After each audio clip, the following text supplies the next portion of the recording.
Hey everybody, it's ZM and welcome back to The Legend of Zelda Tears of the Kingdom. Last time we made it here to the Lookout Landing, and we also explored underneath Hyrule, the depths. Now you may notice that the light route we obtained down there happens to be in the same location of the shrine on the surface. And they also share the same name, just in reverse. And this is a really interesting tidbit as it will help us with future shrines or light routes. Not all of them, but a good amount. Anyways, let's go ahead and teleport to the shrine and continue from there. Okay, the reason why I want to teleport to the shrine is not only is Epona still waiting for us here, which is really cool because I rebooted the game entirely and she hasn't despawned, even if I don't register her, which I like. But there's also a Skyview Tower we can make our way to, and not only that, we should actually find right up ahead, yes! The group that we seen at Hyrule Castle, they're now marching around the field, and we'll be able to help them out with several side quests. Look at how cool this is. So many NPCs. But okay, I'm here to talk to Hoz, their captain. Let's go ahead and see what's up. Link, hello. The last time we met was at Hyrule Castle, if I remember right. I'm Hoz, captain of Squad 1 of the Monster Control Crew. After our search for Princess Zelda at Hyrule Castle, I returned to my monster fighting duties. At the moment, we're closing in on a monster stronghold up ahead.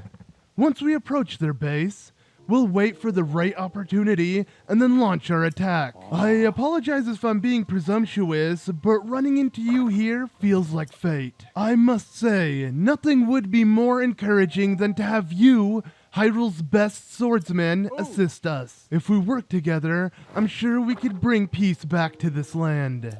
Alright, let's bring peace to Hyrule Field!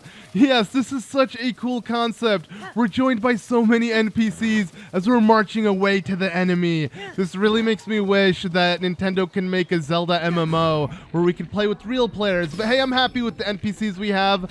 They may not be the best, and some may have buckets on their head as protection, but nonetheless, it's gonna make this battle much easier as we have so many red bokoblins, and we got a moblin here, which I'm gonna have to be careful of. But yeah, we gotta go ahead and take them all out. As you can see on the top of the screen, there is a red bar that we have to slowly deplete by killing every single monster here. And okay, I gotta play it a little safer, especially because there's a blue bokoblin. That guy would have probably killed me in one hit, but it's fine. At least we have the NPCs taking away the enemy's aggro, which is super nice. Like, that's pretty much all they really provide. They don't do that much damage and they attack very slowly, but nonetheless, it's still helpful, and mainly just getting the NPCs to, have the enemy focus on them is good enough for me, so that way I can focus on one at a time and not get bombarded. And nice, they actually took out the moblin, not bad. Yeah, it's such a cool concept. Like, I can't get over how amazing this kind of side quest is, and I'm so glad they added it into this game. But okay, let's go ahead and take out this blue one before he takes us out with a flurry rush just like that. And actually, I want to fuse a weapon real quick since they dropped so many. Whoa, whoa, whoa. Okay, don't kill me, though. I'm trying to fuse this weapon real quick. Okay, that leaves us with the last blue bokoblin.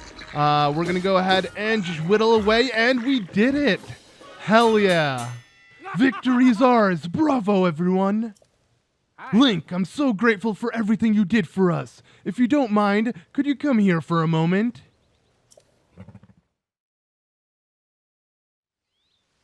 Just incredible. No monster is a match for you, huh, Link? Come to think of it, Link, I was told that you wield a special sword, one more magnificent than all the others. I don't mean to be rude, but your weapon doesn't seem all that different from ours. The one I heard about reveals its true power when wielded by someone worthy. Could that be it? Ah, well, I'll be the first to admit when there's a gap in my knowledge. I'm so sorry. I nearly forgot something very important. And nice, we got a silver rupee. Not bad for fighting the good fight. It's part of a bounty given to the Monster Control Crew, so please don't hesitate to accept it. We plan to head southeast after this, to Fort Haytano in Necluda. I hope I get the chance to fight beside you again. Hey! May you fight with the goddess Hylia's divine protection, brave swordsmen. And that concludes the side quest of Bring Peace to Hyrule Field. Yeah, such an amazing concept. It really does bring this game to life. And I really am looking forward to fighting with them more, but we're going to put that aside as we got a couple other things we want to do here in Hyrule Field. Let me start off by making myself a meal. I kind of deserve it after that battle. Lost a lot of HP, so let's go ahead and cook in. Yeah, the humming you just heard is actually a reference from a previous Zelda game, as Nintendo has added a bunch of different songs for Link to hum to while cooking, which is so cool because in Breath of the Wild he only had one. And for those wondering what Link was just humming, it was actually the Ballad of the Windfish from Link's Awakening. I'll edit in a quick comparison that was sung by Marin so you can hear the similarities.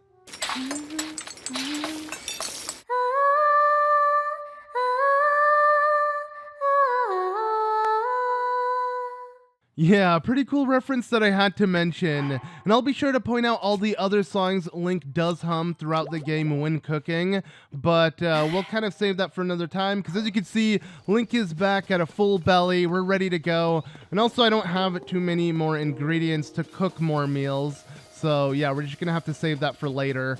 But for now, I want to focus at the objective at hand. And that is make my way to the next Skyview Tower so we can activate the map here in Hyrule Field. And as you can see, it's not too far from where we're at. I'm going to make use of this Epona, but luckily, since the stables do register the horses you had in Breath of the Wild and transfer it into this game, we won't really need her after, you know, reaching the Skyview Tower. Though you can register more than one Epona, but still, I'll be good with the one I had in Breath of the Wild. Regardless, we have a shrine right here that we have to quickly take on because it's in the way, and then we'll go ahead and continue on and then make our way to the tower. So let's go ahead and see what awaits in this shrine. Let's do it. Now, I have to say, I really do like these shrine entrances a lot more than Breath of the Wild's, mainly because of these Ouroboros dragons that happen to be at the entrance of almost each shrine, and not every single one. Though I do have to say that the exterior of these shrines do look worse than Breath of the Wild's because, yeah, the ones in this game kind of look like a giant rock or a giant potato. And in Breath of the Wild, they just looked really high-tech and cool. But the interior, I have to say I prefer the Zonai because I do like the green and I overall like their architecture. Even though, for the most part, they do look like the Sheikah shrines, just with a green tint on them. But as you can see in the shrine, yeah, it's a very similar one to what we would do in Breath of the Wild. That is using the game's physics and trying to launch this ball into the target. Now, what I think the best method of tackling this is using the stake that's connected to a platform and then moving this stake here. As you can see with the stakes, if you insert them in an object, they will literally go in and kind of, you know, like pin it. And it's very convenient for that reason. That's why I was able to get it on this object without necessarily gluing it. And what we're going to do here is, yeah, we're just going to try to launch this ball into the target. And I honestly don't know how Nintendo intended for people to solve this. This is just my way. This is what I'm assuming. And I kind of gave up on trying to figure out the true intended way for each shrine. So I'm just going to kind of wing it and show off a really easy way to do it. In my eyes, this is the easiest way to do it, at least from what I know. Let me know how you solved it, if you did solve it differently. But, you know, if you are following it for a walkthrough, then I'm going to make sure to show off the easiest way that I see possible. But again, it might not be the true intended way. Regardless, that does it for the shrine. Let's go ahead and pick up our Light of Blessing and move on. This will give us, what, 3 in total? Which, yeah, will leave us with 1 more so we can upgrade. All right, let's go ahead and continue. Now, as mentioned, I don't really know the intended way Nintendo wants us to solve all these puzzles, because there's so many ways to do them. So I'm just going to show you my way of tackling things. Now, I assume Nintendo wants you to use a stake here, attach it to this platform, and to get this chest. But what I'm going to do, and this is a really big exploit, is just have it stay there for a little bit. And that should give it enough time to where, if I recall it, it will go ahead and give me the opportunity to open up this chest, as you can see, because it's literally going to mimic what I did in reverse. And to me, this is a huge exploit for a lot of shrines and just general puzzles. So that's essentially how I'm going to do it for some things, but don't worry, again, I'm going to try to do it in the most efficient and easy way for those following along. But again, this is my guide, my way. I don't follow guides or look up anything. I play everything myself. I've always taken pride in that, and sometimes it might not be the most conventional, but sometimes it is. Anyways, this, I assume, is the most conventional way to do this. As you can see, we got to go ahead and place this right underneath his sign so he can drop it. We've done this before. He's obviously helping out Hudson, you know, the guy from Terrytown. We helped him build Terrytown, but sadly, since this game, even though it is a sequel, Nintendo's kind of playing it safe and not giving you all the lore that you would have gotten if you played Breath of the Wild, and some things like just kind of act like a mystery, which is dumb, because I wish, you know, with like how the horses are transferred through your save, they could have transferred like concepts like this, like, you know, if you did Terrytown, he would reference, oh, you're the guy who helped build the first town with him or something, and in general, we wouldn't act like we don't know who Hudson is. But it's whatever. At least, you know, we're having more progress to all of these characters. You know, it's continuing their story. It's showing more of them, which I find really cool. And yeah, we're going to find this guy all throughout Hyrule, as mentioned before, and we're going to have to help him with the signs. And we do get a nice reward with each time we do it. But in general, it's for a much bigger objective, and we're going to make sure to do them all. When we do see him, at least. I won't go out of my way again, just like shrines. If they happen to be there, I'll do them, but there we go. And I like how it places the Zonai creation we made just far away from it, because he no longer needs it. But yeah. Anyways, now with that said and done, let's go ahead and make our way to this Skyview Tower, as we have now made it. We're close enough. So as you can see, there is a enemy base that happens to be surrounding the tower, so we're gonna have to go ahead and take it on. You actually don't have to take them on, and you can run straight for the Skyview Tower entrance and do it. But you know what? Let's go ahead and kind of de-rust. It's been a while since I've kind of gotten into combat. You know, I haven't really played too much Breath of the Wild before this game came out to kind of leave this game as kind of like a fresh feel. But I'm not going to lie, it has made me rusty. So let's go ahead and, okay, there we go. We got a good flurry rush. Okay, let's go ahead and take out as many of these bokoblins as we can. As you can tell, they are blue. And we got an armored one as well, which is not good. Let's quickly, whoa. I want to fuse that to my weapon, but luckily when you do fuse it, you'll be able to destroy the armor on that bokoblin. And there happens to be a bokoblin boss, yes, a big one. He is yeah, sending off the signal, letting everyone know by blowing his horn that it is time to battle. So I'm just going to use some bomb flowers, play a bit safe, because once again I happen to have very little HP, but I'm confident that I'll be able to do this, at least hopefully. All right, let's just quickly start attacking him, and let's be careful. Whoa, okay. Good thing that shield blocked that hit, but okay, well, we no longer have the shield. Let's go ahead and use another one, and just continue wailing on him, because yes, this spike ball is giving us insane damage, and there we go. We managed to do it. Let's just quickly knock this guy away. Oh, wait, he has, yeah, let me grab your weapon. Oh, no.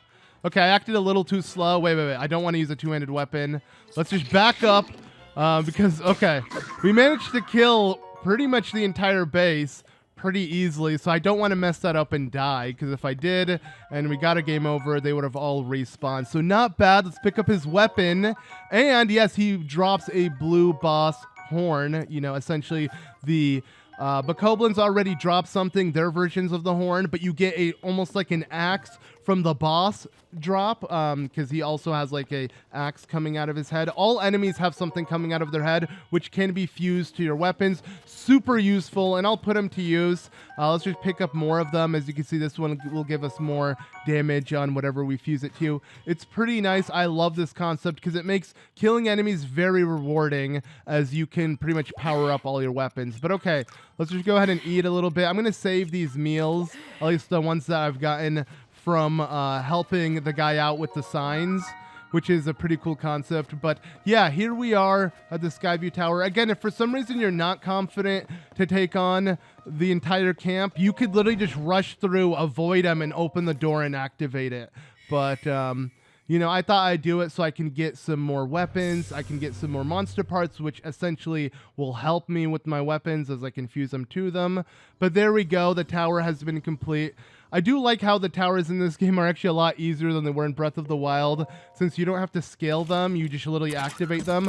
Some of them do have puzzles that are required to kind of enter them, but for the most part, they're really straightforward, and I have to say in general, yeah, they're way easier than they were in Breath of the Wild. But I feel like the main reason why they did that is because in this game, as you can see, you can launch yourself up to the sky. So imagine if you just kind of flew all the way up high and then landed on the top of the tower. It would make it even easier in this game since, yeah, the sky is a huge method of traveling, even more than it was in Breath of the Wild.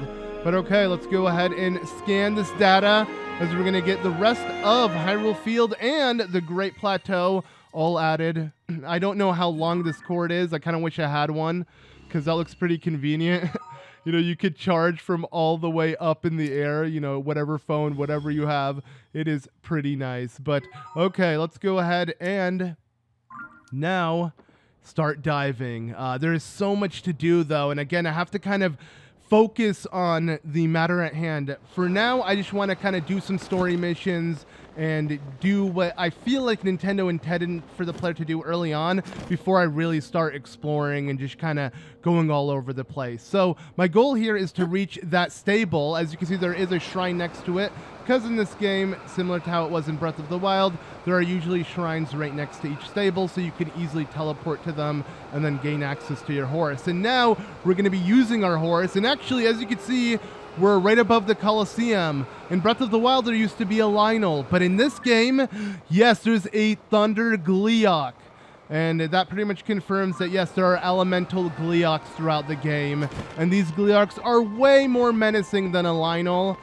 When we do come across a Lionel, we'll take one on, but these are definitely the upgrade to the overworld bosses compared to Lionels. Lionels were the biggest threat. These serve an even bigger threat. But don't worry, there still are Lionels, and there are pretty bad ones out there that will be tough. But okay, there also is, I believe, a Goron minigame. It's kind of like testing your strength as you launch objects onto a bell, but I'm going to ignore that for now. It's just a mini game, and in general, again, I want to focus on the objective at hand and not get distracted. So okay, yes, we've made it to the stable, which will pick up our horse since we did leave Epona, but you know, like I've mentioned, I already have an Epona registered from Breath of the Wild, so it will be there. But I do want to take on the shrine first so we can have easy access to coming back to this area, and then we'll see what we'll do after that. So yeah, let's see what awaits in this next shrine.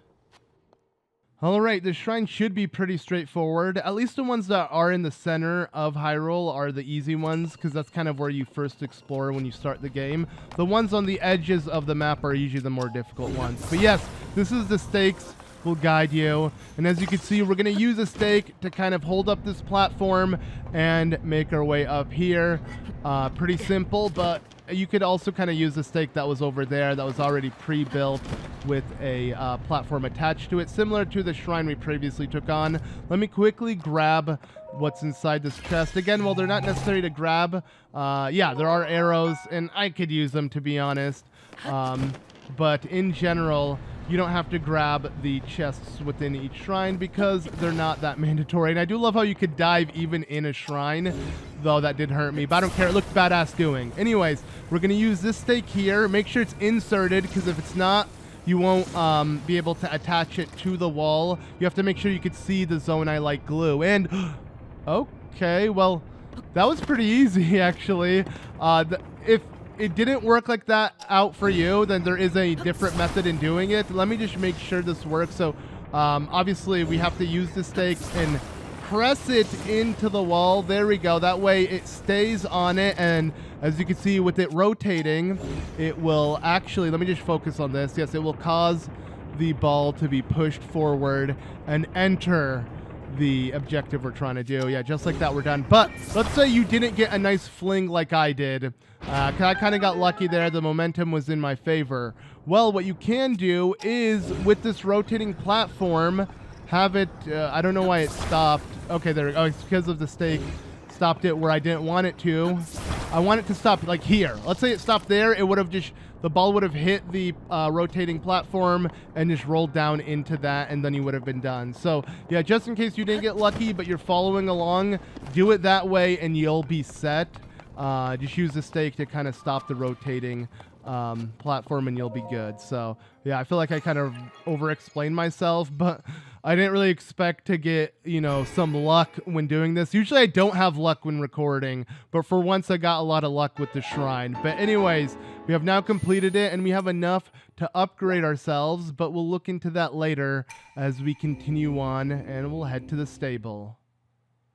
Now, we haven't actually interacted with the stable yet within this game, or even registered Epona, but luckily, as mentioned, since this is the same Switch profile as my Breath of the Wild one, I'll have all my horses from Breath of the Wild transferred to this game, which is really cool. Though if you do speak to him, he's going to play dumb and pretend he doesn't know Link, and you'll have to register.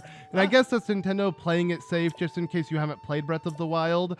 But luckily, if you continue talking to him and just get through the tutorial dialogue, he'll actually mention that you do have horses and kind of apologize for that. So yeah, he's telling us to catch a horse and register it. If we say register a horse, he'll make fun of us. You know, yeah, an invisible horse. Yeah, that's not the case, man. I do have horses.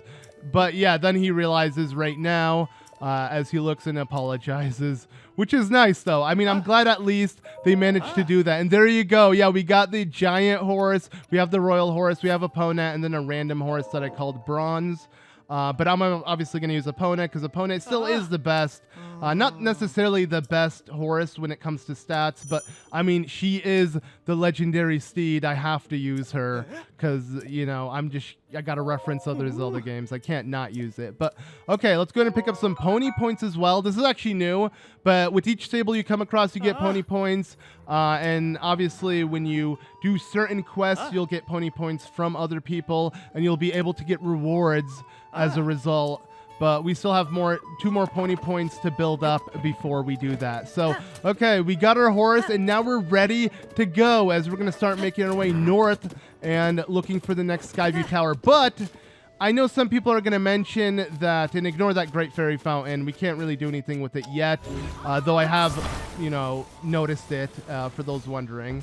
But yeah, I'm sure a lot of people are like, why do we need a horse? We got these new Zonai devices. Why not just use one of them? Okay, let's go ahead and do that and make ourselves a vehicle. I kind of messed up there. The wheels aren't aligned perfectly, but it's going to work the same regardless. But yeah, I'll show off what this already ready-to-go Zonai device has in store for us if we do start driving. Yeah, it's way too slow. We're barely covering ground. Obviously, you can make much faster ones, and what's cool is you have really good handling, as you can see. It turns real nicely. But, yeah, we'll wait until we have plenty of Zonai devices that we can make our own, and we'll just use Epona for now. So I'm going to kind of play it a little old school.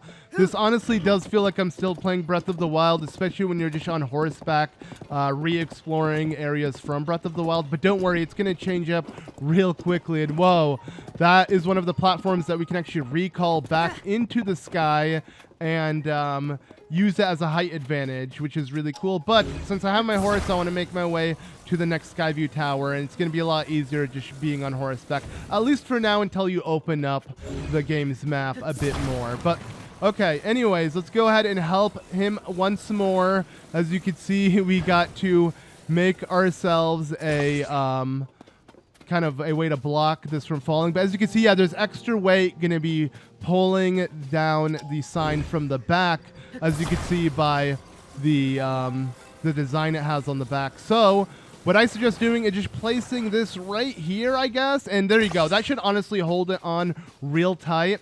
And if we tell him to drop it, we should be good to go. Yeah, I don't believe this is necessarily the exact way you're supposed to do it. But again, I feel like this is the easiest way for me. And as you can see, when he does try to let go, it's perfect. It doesn't even slightly budge. So he's standing, yes. And now we have finished it once again. Well, these do kind of take away from our mission. They really do only take seconds, unlike some Korok Seeds. So if I do find him throughout the wild, I'll stop by, help him out. I don't really see a point in ignoring him. And obviously we are getting money as a result, and we do get food, which is super nice. And he'll also give us some vouchers in order to, you know, sleep over at stables. But I'll be honest, in Breath of the Wild and in this game, I don't really see the point in paying money at an, you know, stables inn to sleep. It just seems inconvenient and not really worth the money. I don't know. For some reason, it's cool, but I don't see a point. But okay, yeah, there is a Korok here. Sadly, that Korok wants me to take him all the way past that lake over there, and it would just take too long. So, yeah, as much as I want to help the little guy, we are just going to save him for another time. But don't worry, we'll make sure to do the mandatory amount of Koroks to fill out our inventory. And speaking of Koroks, we're actually going to find our boy Hestu real soon. Now, you do need at least 2 Korok Seeds to get him moving. And if you did that Korok, you would have gotten 2 seeds. But I already did one in the Great Sky Island, so I'll be set when I do find him, and I'll be able to have him take his 2 Korok Seeds, and then he'll move to a different location, a much more convenient location. But let's put that aside. We're not there yet. We will reach it a bit later in this video, but for now, I want to continue making my way up. Again, I'm trying to make this as linear as possible for those to follow along. So, yeah, we're going to kind of tackle things one by one. So, there happens to be a shrine. At least it looks like a shrine. It's missing the potato itself that you enter through. And that is because if you interact with it, yes, there's a little mission we have to do. And at least we could teleport here immediately if we desire. But seek the crystal connected to the beam and offer it at the shrine. Do so and I will grant you the light that banishes evil. Yes, the Satori Mountain Crystal. Now, I just realized this is actually our first cave we're going to take on in this playthrough. Yes, there are so many caves within this game, well over 50. And they act as like mini little areas to take on that all have one thing in common and then some other unique things depending on the cave. So yes, we're in Satori Mountain's Foothill Cave. So cool. As you can see, the beam of light is kind of moving because it's attached to an enemy, and we're gonna have to figure out how to get it. So let's go ahead and find this enemy within this cave. This is so cool. Caves were missing in Breath of the Wild, and I'm so glad Nintendo utilized all this empty space within the game and given us so many caves to discover. But yes, it is a Hinox. He happens to have it on his neck as he's wearing it as a necklace. And now let's go ahead and use the big boss Bokoblin's weapon on him. Though I have to be a bit careful because he could probably kill me in one hit. But as long as I go ahead and attack his eye, and then when he falls down, just go crazy on him, we'll be able to make quick work of him. Hopefully with just this one weapon. It shouldn't break. I mean, the spike ball gives you a lot of durability, as it's not something you normally find. Like, compared to a rock, this is so much better, and it gives you way more damage because we're just using a giant wooden stick attached to a spike ball. And yeah, it's making quick work of this Hinox. Obviously, the Hinoxes haven't changed since Breath of the Wild. They battle exactly the same, look exactly the same. The only major difference is, just like all the other enemies, they have something coming out of their head, and that will be used for a weapon. It's a drop that we can use. But okay, wait, let me be careful here. I don't want him to snatch me or ground pound and kill me.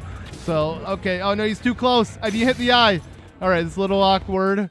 We just need to backtrack a little bit further away from him. Okay, you know what? I should probably just run underneath him. Yeah, he's getting too hard. Okay, let's just quickly run underneath him. That will give us insane distance since he takes a while to turn around. And then, ha! Yes, perfect.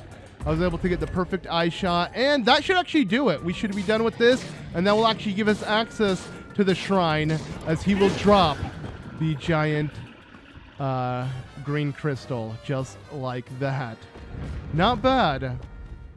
Let's go ahead and pick up his toenail. Also can be used for making weapons, but the main thing I want is the big spiked, yes, horn, the Hinox horn, that we're gonna make use of for a future weapon. But okay, now let's start taking this away. But there are 2 things I want to do in this cave before I leave it. It wasn't just for the shrine.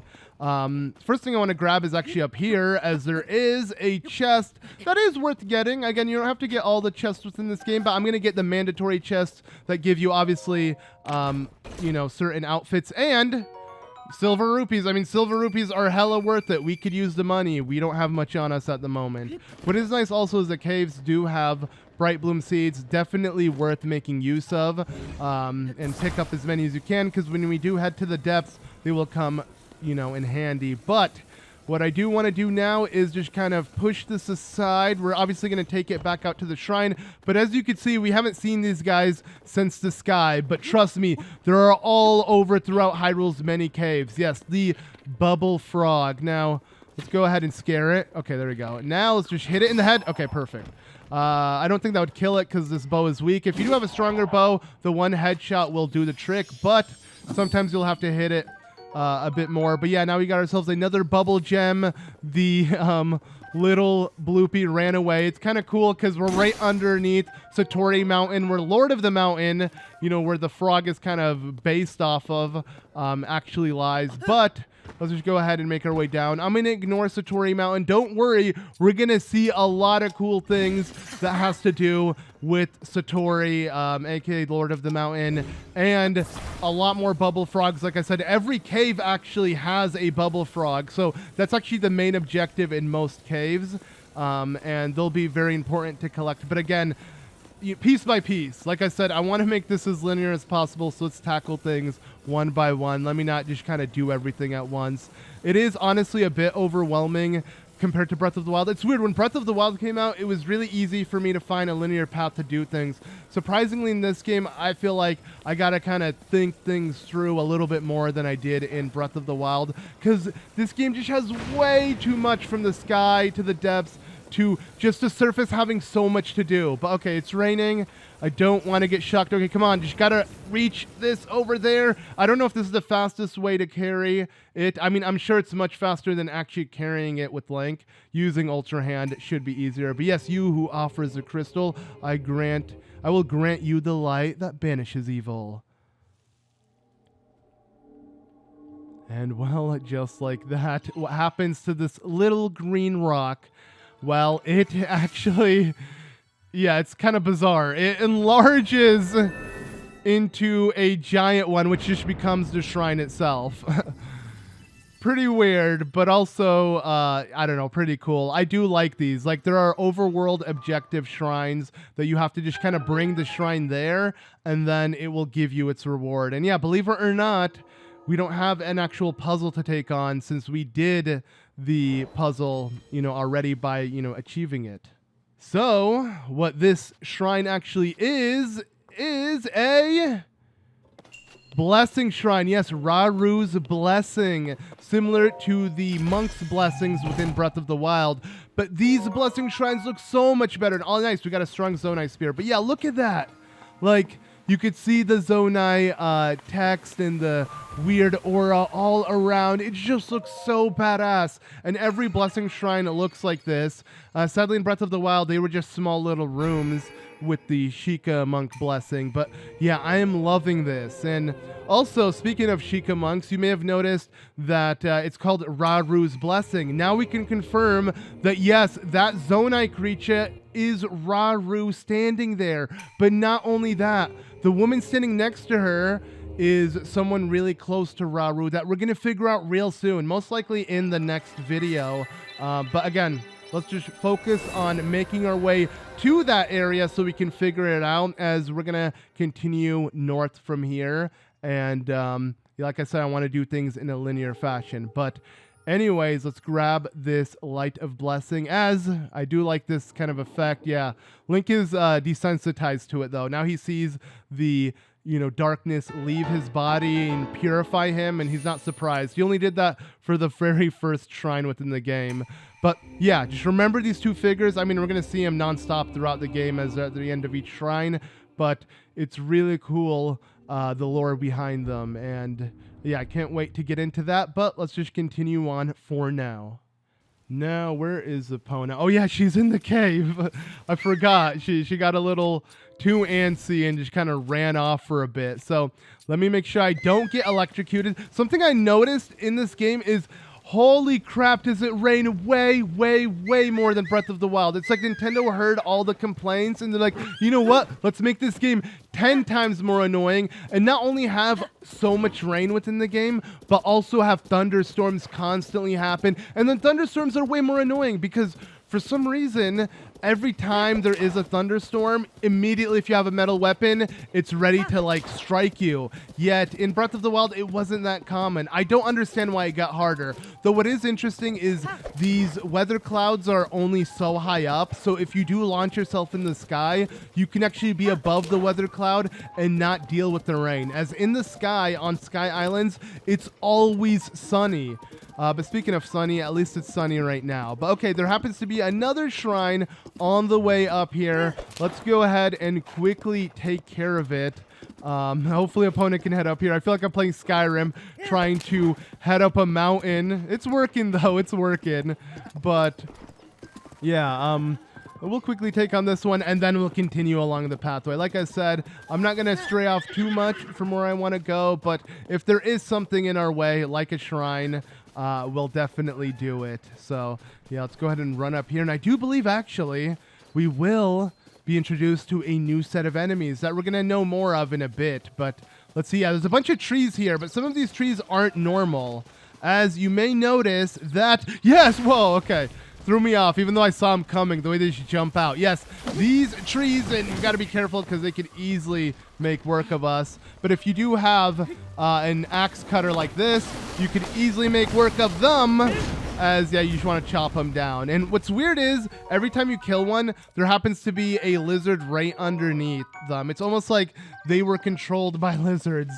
But that's besides the point. We have made it now to the shrine. Either way, that's a new enemy type, which is pretty cool. They disguise themselves as trees. And yeah, with fire or an axe will do the trick. But let's go ahead and now enter the shrine. Now, this one isn't a blessing shrine per se, but you could consider it one because it's so straightforward, so easy. It's called the Missing Pathways. Now, yeah, consider this one kind of like a tutorial for Ascend.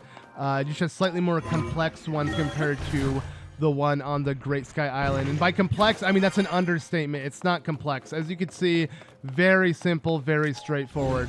Now, to make our way up here, believe it or not, you can ascend through more than just one thing. Like, it's not like gonna stop us right underneath this block. Link will continue to ascend through it and reach whatever is on top of it. So yeah, if you place the block, it will just elevate you higher to continue onwards.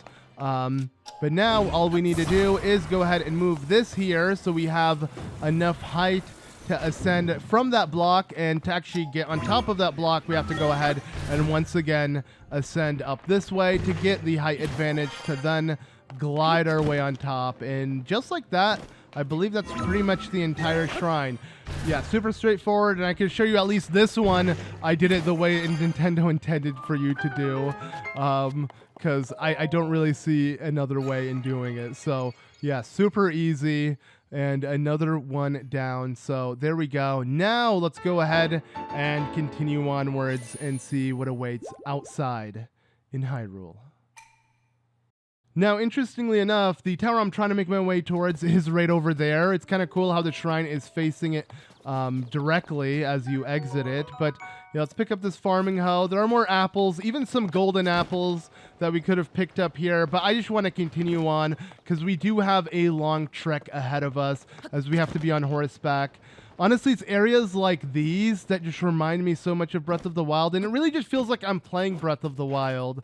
Like, even though this game is a sequel and it adds so much more from the sky to down below to even the caves that are on the surface, yeah, when I'm just on horseback in familiar areas like this, I can't help but just feel like I've been transported back to Breath of the Wild. What was that? Okay, opponent didn't like what I was saying, or she just got hurt. It looked like she stubbed her hoof or something. That was kind of weird, but okay, we're good to go. Though this is a bit different, you know, seeing the Bokoblins march in order with a big boss Bokoblin behind them. I love how he sirens his horn, letting us know it's battle time. But I'm not going to mess with that, because like I said, we got to make our way to that tower, and we got some distance ahead of us. So yeah, let's just go ahead and pass this bridge. This was the bridge, though, that Cass had one of his shrine quests on, and again, can't help but just feel like I'm playing Breath of the Wild. It's so weird how this game truly does add on to it, but it almost replaces the game in a sense, because yeah, why would I play Breath of the Wild if I can have that same experience of exploring Hyrule like I am right now and feel like I'm playing Breath of the Wild, but also so much more on top of it? Like, there is just so much more to do in this game, but then it still gives us the base concept that Breath of the Wild gave us. The shrines that we find and the general, you know, giant land of Hyrule that we have to explore. It's literally the same land, but with just more to do. So it's weird, because usually sequels add on more to the experience, and, you know, there's still a reason to come back to the prequel, but this game straight up replaces the prequel and makes it almost unplayable, because I'd much rather just play this game and have so much more to do than play the game that is just inferior overall. But okay, so as you can see, this guy gives us plenty of food. I'm going to want to help him out, because so far he's given us 3 rice balls. It's kind of nice. And that's not the main reason why I'm helping him out, of course. You know, outside of the rupees and everything, we're just trying to 100% the game and make sure we help him out each time we see him. And luckily, compared to Korok Seeds, these are a lot easier to do. Again, there are many ways to do these. You know, it's really up to the player's imagination. That was Nintendo's main point with this game, really giving you creativity. Shrines and these puzzles can be solved way differently than one another, but I'm just going to show off what I think is the most efficient way, or at least the easiest way to follow, just for if for some reason you're not creative or you don't really want to think too much about it. Yeah, hopefully this is a method that you can kind of follow. Just kind of have it stop the sign from falling, as the sign will kind of fall forward instead of to the side. So what I did is just pretty much put the wooden thing to just kind of block it, and that should do it. So if he does let go, yep, it's perfectly supported underneath, and we don't have to worry about it falling. So yeah, every time he does the same reaction and everything, but I don't care. As long as he gives us the same amount of rewards, I'm happy, because that means we get ourselves another red rupee and some more food, along with, you know, the vouchers for the stables. Even though I don't find them that necessary, it's still something. So let's go ahead and take our rewards, and actually gives me a good amount of rupees to hopefully buy an outfit. Maybe I will do that next time when I make my way to, you know, maybe the Lookout Landing once more or something. We'll see. Again, I have an efficient linear path I want to follow to make this super easy to follow, so we're going to continue doing that. But yeah, now to the Skyview Tower, and luckily we're going to spot a familiar friend along the way. So actually we're way closer than I thought. It's kind of insane how much ground we covered so quickly. Or maybe just because I've played this game so much, like, you know, Breath of the Wild, that is, that this Hyrule has just become so familiar that it doesn't feel as vast as it was in Breath of the Wild. You know, in Breath of the Wild, it seemed endless in these green fields and areas like this. Yeah, it seemed insane. But funny enough, the tower we're going to, in Breath of the Wild, the tower would have been in that lake we just passed by. But in this game, it's pretty close to it. Though a lot easier, because, yeah, the tower in this game that was located here was so much more difficult to actually climb up. In this game, luckily, it's so much easier, as all we need to do is really reach it and then find a way to just activate it, which is super nice. But yes, here is the familiar friend I was speaking of. I mentioned before, yes, Hestu is in this game, and let's go ahead and speak to him, as he is terrified for some reason. Those trees over there! So scary, Shalaka. Huh? What are you talking about? They look like ordinary trees to me. Obviously, we know that Hestu has a reason for concern. We just spotted trees like this before, as yes, if we go ahead and attack them, they'll come to life. So yeah, we got to take out these 2 trees. Luckily, okay, let's avoid this attack. We have 2 methods of killing them. Either use a axed weapon or set them on fire. Either or works, but just like that, we've done it. Shalakala? The scary things are gone?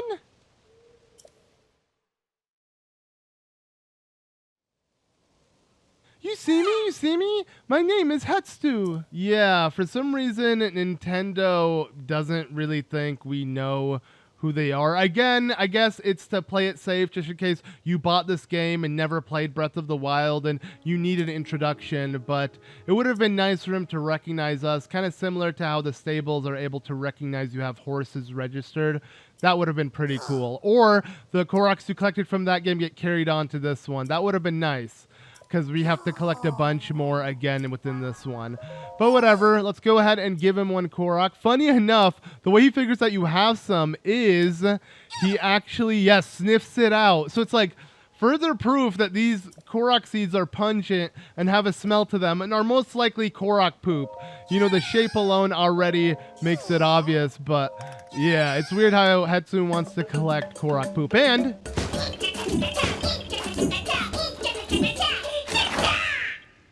yeah, he has his own dance that's a lot better than it was in Breath of the Wild. That is an upgrade, at least. It kind of makes it worth, you know, putting him back in this game. I love his shakalaka song that he does. Let's go ahead and hear it one more time, because we do need to give him 2 Korok seeds for him to move to a different location, a much more convenient location. So yeah, he'll definitely ask for the other Korok seed, as he should sniff it out. And luckily, I do have exactly 2 to kind of complete this little objective here with Hestu. So let's go ahead and upgrade our shield stash, I guess, because I have been low on that. And let's hear it one more time.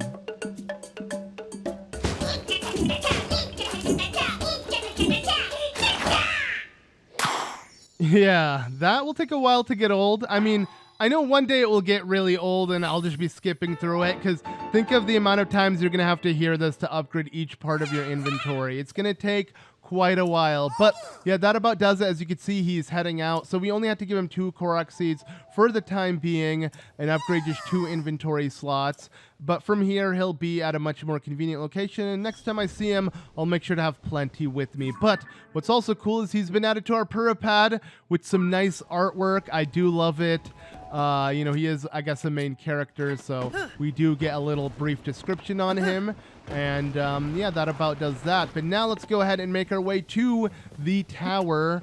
And luckily, I won't have to use Epona after this, because the tower will let me travel within the air and will be pretty nice. And obviously, since Epona is registered, we can easily have her brought back out through a stable, so I don't have to worry too much about where I leave her off, as the stable will do the job for me in the future. And we'll make sure to head to a stable after this tower. But okay, let me just get off of her there.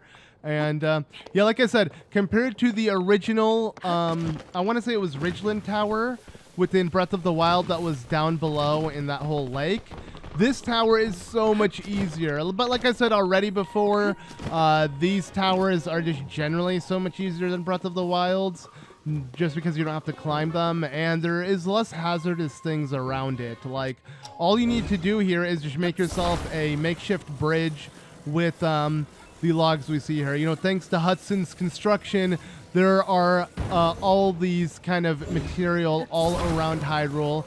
So, you know, you could help out the dude with the sign. You could make your own cool contraptions or stuff like this. Like, you'll always find it. You'll never have to worry about it. It's pretty nice. Now, again, there's so many methods of just heading up here. If you have enough stamina, you could swim and then climb. But since I only have 1 stamina wheel and no stamina, you know, replenishing foods, that's the word I'm looking for, I'm just gonna go ahead and do it this way. I'm assuming the way the game intended for you to do it, and that is drop this just like that, and hopefully it stays. Okay, whatever, it's fine. That does the job. That should give me enough height to where I can climb it with the 1 stamina wheel. And obviously we don't have to worry about swimming in this water, so just like that, yes, we made it to LINDOR'S Brow Skyview Tower. And yeah, luckily we can easily just open up this door and activate it so we can get the map for this area, which is very convenient, as the next story objective is located within this area of the map, and I'm really excited to take it on. But I do at least want to have coverage of it, you know where I'm going, have the map available. And I mean, in general, it's so easy to do. So let's go ahead and now scan this place by activating it. And I do like this, though. The Link is so confident now. As you can see, he's not surprised at all, because after the first one, he's, I guess, just grown used to it. You know, he knows weird guardian hands are going to come out of nowhere and plug in everything and have him ready to go. So it doesn't phase him. Similar to how when you remove some of the, darkness from Link as he gets purified at the end of each shrine, he doesn't have an expression. It's only for the first time, but I do appreciate Nintendo going out of their way to put that detail within the game. Like, to me, that's so cool that Link does have an expression the first time and then he doesn't the next time. Again, really minor, but I appreciate small things like that. I don't care. But yeah, there we go. A huge part of the map has been opened up from Hyrule Ridge and the Tabantha region, which is super important because we need to head there for also the Lucky Clover Gazette, as we were told by Purah. But that's not it. We're going to learn a little bit more about that because behind us, you may notice, yes, a geoglyph. These geoglyphs are spotted all throughout Hyrule, and you can only make out their drawings within the sky. As you can tell, that is actually a drawing of Rauru, the one who has given us his hand. And this is the first one you have to interact with if you want to do it in order. I'm going to make sure to do it in order, so I can't wait to show off what this entails and what quest is behind this. It's super cool. It is reminiscent of Breath of the Wild, but again, it has to do with viewing them from the sky. Rather, in Breath of the Wild, you kind of had to compare photos and view them on the surface. You'll know what I'm talking about when we reach that point, but for now, I want to go ahead and at least take on the shrine before we end things off, and then next time, we'll be checking out the geoglyph. But yeah, one last quick view. Looks amazing. Pretty cool drawing of Rauru. Not the best, but they look like what you see in the murals and the tapestry and everything. It has that like hieroglyphic type drawing. And yeah, we'll see a bunch more drawings throughout the game in the sky, but this will be the first one. But okay, we landed perfectly near the shrine, as I did want to take it on first, so we can have easy access back to this area. And luckily there is a stable nearby, so we'll be able to leave this area pretty easily as well. But let's go ahead and take on this shrine.